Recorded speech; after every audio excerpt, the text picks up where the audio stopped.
जो समाज गिरी से गिरे मरे हजारों बार।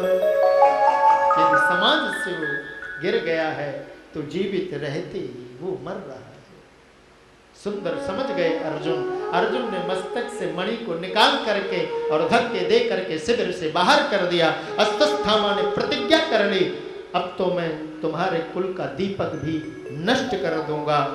कोई तो था नहीं, अभिमन्यु तो पहले ही मारे जा चुके हैं। केवल उत्तरा के गर्भ पर एक वंश का दीपक पल रहा है। आज इस अश्वत्थामा ने क्या किया? अश्वत्थामा ने ब्रह्मास्त्र का प्रक्षेपण कर दिया, प्रयोग कर दिया। यहां द्वारकानाथ ज्यों ही जाने के लिए तैयार हुए द्वारका के लिए, उसी समय पर एक विलकती रोती हुई युवती आई। यह युवती और कोई नहीं, उत्तरा है। उत्तरा की जो स्तुति है वो बहुत ही सुंदर और उत्तम कोट की स्तुति है। प्रेम से कहो श्री राधे। माता कुंती की स्तुति है, द्रौपदी की स्तुति है, किंतु माता द्रौपदी और कुंती की स्तुति से भी यदि श्रेष्ठ स्तुति है तो वो उत्तरा की स्तुति है। प्रेम से कहो श्री राधे। द्वारकानाथ को जाते हुए देख करके उत्तरा ने कहा, पाहि पाहि महायोगिन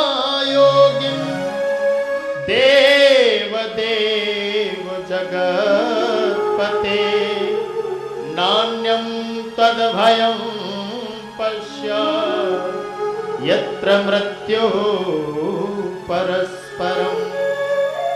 पाहि पाहि महायोगिन, हे योगेश्वरी कृष्ण आपके मैं शरण हूं। त्राहि माम त्राहि माम त्राहि माम कह करके पुकार उठी उत्तरा। द्वारकानाथ ने कहा, देवी क्या हुआ?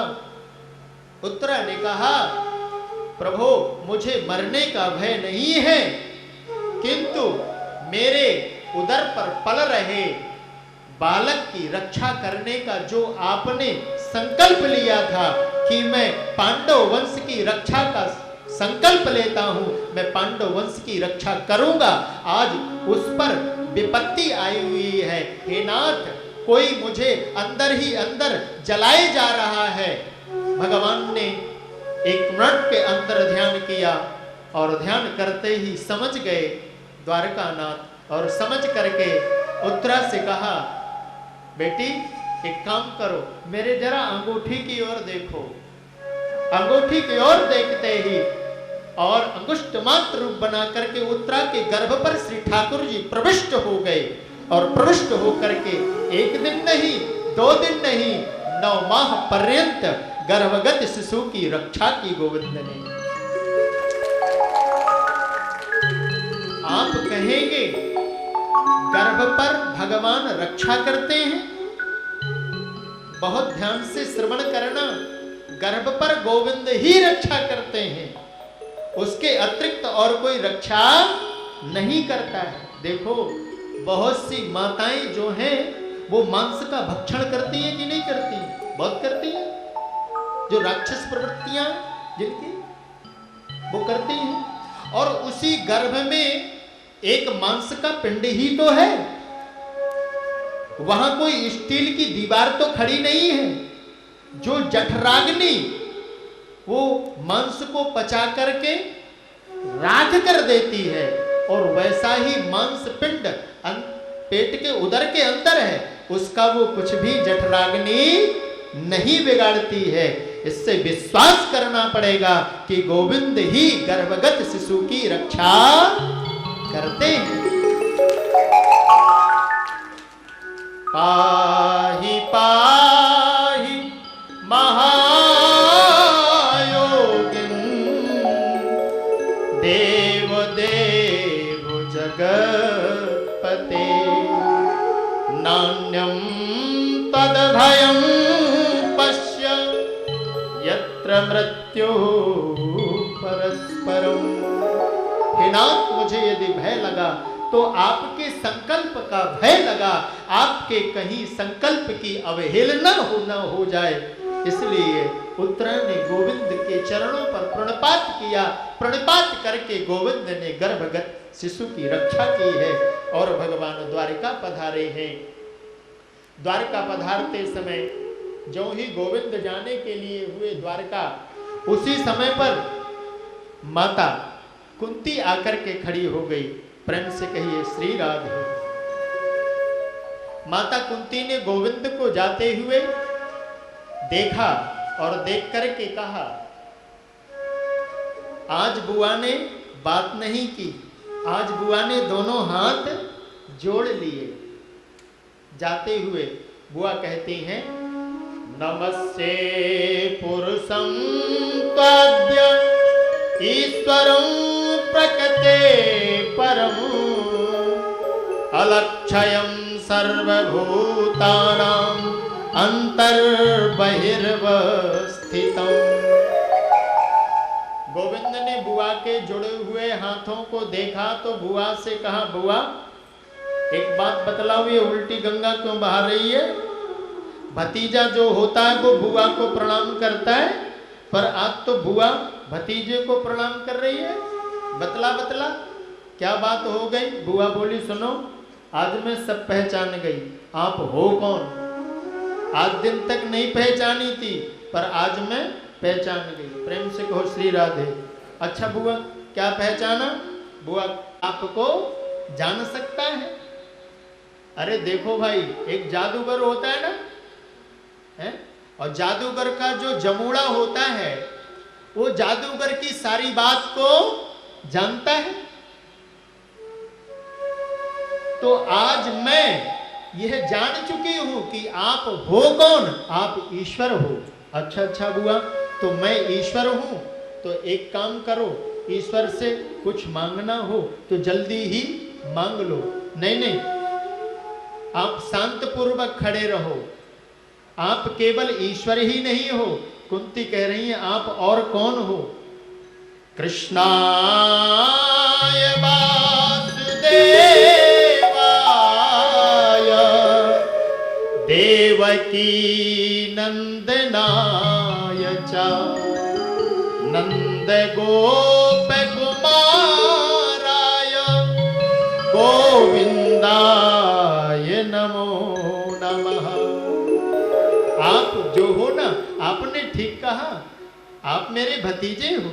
कृष्णाय वासुदेवाय, मेरे भैया वसुदेव के आप पुत्र हो। मेरी भाभी देवकी के गोद के आप खिलौना हो, इसलिए आप मेरे भतीजे हो।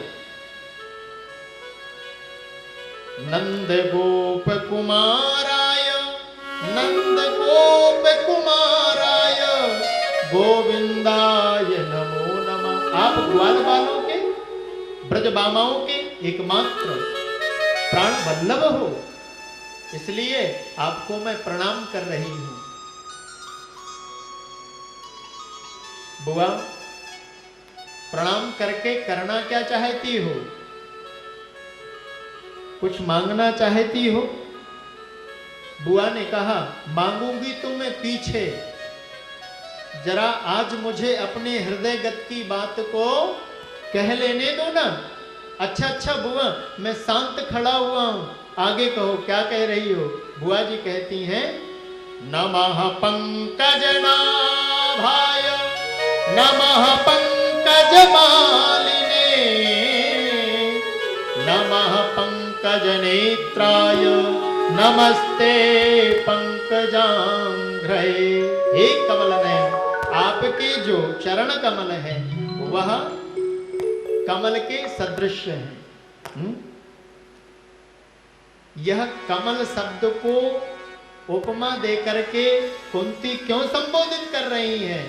वह इसलिए कर रही है कि कमल जो होता है वो अत्यंत कोमल होता है।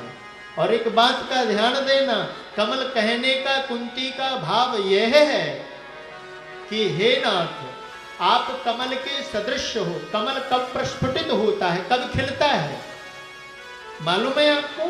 कभी सरोवर पर यदि आप गए हुए हो तो आपने देखा हो कि कमल की जो कुमुदनी तब तक वह बंद रहती है जब तक उस पर सूर्य का प्रकाश नहीं पड़ जाता है, और जब उस पर सूर्य का प्रकाश पड़ता है, सूर्य की किरणें पड़ती, तभी वो खिलता है, और सायंकालीन वही कमल बंद हो जाता है।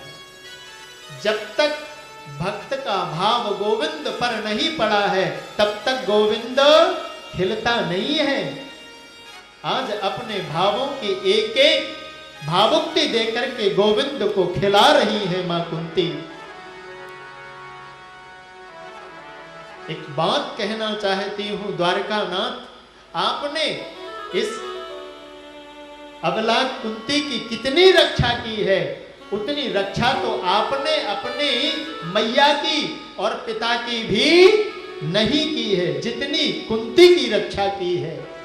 कहां तक कहें, आपने जितने अपने मैया के पुत्रों की रक्षा नहीं की है उतनी कुंती के पुत्रों की आपने रक्षा की है। द्वारकानाथ बोले बुआ मैंने कहां रक्षा की है। द्वारकानाथ एकदम आप शांत रहो। कुंती कह रही हैं, विषान महगने पुरुषाद दर्शनात् असत सभाया वनवास कृच्छता। जब भीम पैदा हुआ ना तो ज्योतिषियों को दिखलाया, तो ज्योतिषियों ने बतलाया कि ये 100 पुत्रों का हनन करेगा। उसी समय पर कौरवों ने भीम को विष दे दिया और विष दे करके समुद्र पर फेंक दिया।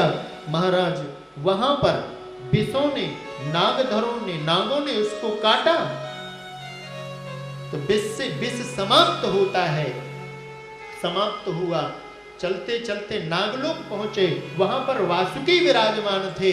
वासुकी ने कहा भीम इधर आओ, हमें प्रणाम करो, हम आपके नाना लगते हैं, कुंती का पिता हूं मैं। प्रणाम किया है और वासुकी ने कहा ये 7 अमृत के समुद्र हैं, यदि आपने एक समुद्र का पान कर लिया तो आपके अंदर 7 हाथियों का बल आ जाएगा। महाराज भीम ने चारों कुंडों को पी गए, अथाह बल को लेकर के उपस्थित हुए, किंतु उस विकट परिस्थिति पर भी कुंती ने अपने पुत्र को, भीम को मरा हुआ नहीं समझा। गोविंद के आश्रय पर एक ही आस लगाई रही, वो आएगा, वो आएगा, अनंत बल लेकर के। कुंती कहती है तब आपने हमारी रक्षा की, लाक्षागृह पर हमको जलाने का प्रयास किया गया, गोविंद आपने तब रक्षा की। कहां तक गिनाऊं कन्हैया, आपने कब कब हमारी रक्षा की है। अच्छा बुआ, चल मैंने रक्षा की, अब मैं आपका ईश्वर हुआ, ईश्वर से कुछ मांगना चाहिए। बुआ बतला, मुझे विलंब हो रहा है, मुझे जाना है। बुआ ने कहा यदि देना ही चाहते हो तो एक वस्तु दे दो, प्रेम से कहो श्री राधे। विपदा संतु न सस्वत् तत्र तत्र जगद्गुरो भवतो दर्शनम यत्स्यात् अपुनर्भव दर्शनम। देखो कुंती ने द्वारकानाथ से क्या मांगा? दुख, और दुख कोई चाहता है क्या? हाँ, क्या आप कन्हैया से दुख को चाहोगे? हाँ? और एक बात बतलाओ, क्या गोविंद तुमको दुख देंगे? क्या भगवान दुखमय हैं जो तुमको दुख देंगे? किंतु कुंती कह रही है विपदा, यहां विपदा एक वचन नहीं है, एक विपत्ति नहीं चाहिए, बहुवचन है। अनेकों विपत्तियां मेरे जीवन पर आती रहे, मुझे अनेकों विपत्तियां चाहिए, क्योंकि ये विपत्तियां ही आपका स्मरण कराती हैं, इसलिए मेरे जीवन पर विपत्तियों की भरमार रहे। द्वारकानाथ, विपत्तियां मेरे जीवन से जाए नहीं, क्योंकि मैं अपनी आंखों से देख रही हूं, जब तक मेरे जीवन पर विपत्तियां रही तब तक आपने मेरे हाथ सर से अपना हाथ हटाया ही नहीं। आज मेरे पुत्र धर्म सम्राट बने, आज उसी समय प्रभु आप पलायन करने के लिए जा रहे हैं। ये विपत्तियां ही गोविंद का संस्मरण कराती रहती हैं। और क्या भगवान विपत्ति देते हैं? अरे कल ही तो आपने सुना था, गोविंद जो है वो सतगन है, चितगन है, आनंद घन है, इसके अतिरिक्त और कुछ भी नहीं है। फिर भी हम गोविंद पर, भगवान पर आरोप लगाते रहते हैं कि हमें भगवान ने दुख दे दिया, हमारे साथ भगवान ने ऐसा कर दिया। ये वास्तविकता नहीं है, क्योंकि जिसके पास जो वस्तु होती है वही वस्तु देता है। भगवान के पास केवल आनंद के और कोई दूसरी वस्तु है ही नहीं, तो वो दुख कहां से देंगे? दुख तो हमारे कर्मों का फल है। यदि कोई अमीर है, यदि आपके देह में सुंदरता है तो वो किसी पुण्य का फल है। यदि आप अमीर हैं तो आपके किसी सुकृत का फल है। मिथ्या काल कर्म, ईश्वर को हम मिथ्या दोष लगा बैठते हैं। ईश्वर के पास आनंद के अतिरिक्त और कुछ भी नहीं है। केवल भगवान आनंद और आनंद स्वरूप हैं। एक बात का बहुत ध्यान रखना, इस आनंद को वही जान सकता है, वही गोविंद से दुख मांग सकता है, दुख की बात कह सकता है। वस्तुतः दुख नहीं है, वो सुख है। तुम्हें दिखलाई पड़ेगा, कहने और सुनने पर नजर ऐसा आएगा कि वो दुख है, लेकिन प्रेमी को कभी दुख प्राप्त होता नहीं है। प्रेमी अपनी भाषा पर उसको दुख कहता है, लेकिन वास्तव में वो सुख होता है। प्रेम से कहो श्री राधे। कन्हैया से दिल का लगाना कोई मजाक नहीं, आवाज दे के बुलाना कोई मजाक नहीं। जुनून इश्क की हद पे गुजर जाए, वहां से लौट के आना कोई मजाक नहीं। औरों के घर आग लगी देखी होगी, पर अपना घर अपने आप जलाना कोई मजाक नहीं। खड़े हुजूर के सजदे पे सर झुका देना, खड़े हुजूर के सजदे पे सर झुका देना, अपनी खुदी को आप मिटाना कोई मजाक नहीं। औरों पे अंगुली उठाना सहज ही है, औरों पे उंगली उठाना कोई बड़ी बात नहीं।